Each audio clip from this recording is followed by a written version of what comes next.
that some technique that you can use, that how you can identify the research gap literature in the literature. While you are doing the literature review, you can identify the research gap. So I think that this is.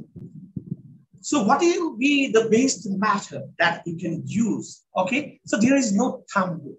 There is no thumb rule. No one can say like that. This is the best rule that you can use to find out, to identify the research gap.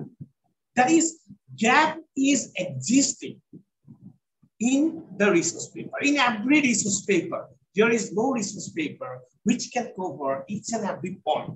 This is up to you only if you are having your curiosity, creativity, imagination, and judgment. Truly, your knowledge will work in this part. You have to identify the gap. You have to take the judgment from your side. It is actually a practical issue.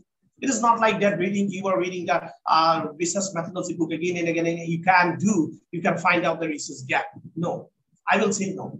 That is, you need the creativity, you need the imagination. Albert Einstein said that imagination is more important than knowledge. Knowledge is in its position. If you are going through the book, you will get the 300, 400 pages on it. Fact is that you have to identify research gap, you have to frame the research question, you have to go for research design and publish your research paper in a Scopus journal, or you want to go for the thesis writing process. So I hope that this process will give you the one more dimension to find out the research gap. Okay, first, number one, I would like to share with you. So you see here, look for inspiration in the published literature. Yes, you have to go with your interest and the book which will inspire you to find out the research gap, and the field that is provided by the research, that book, that will lead you to find out the research gap. You have to be inspired. So while selecting the research gap, while you are formulating the research question, you have to keep in 2 points in your mind. One is the feasibility of the research problem and your interest. Both are necessary. Both 2 parts are very, very necessary to carry out a good research. And therefore, I'm giving you the first point.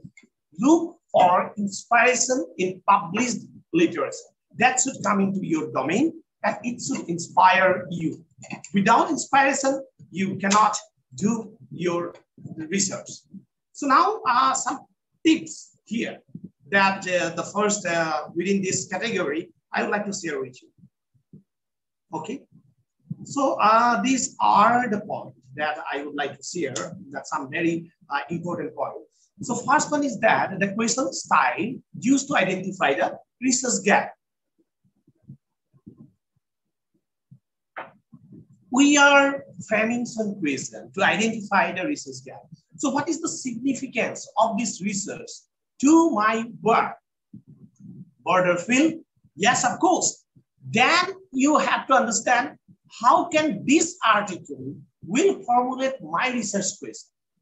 And then does author's argument require more clarification? This 3 points, very, very important.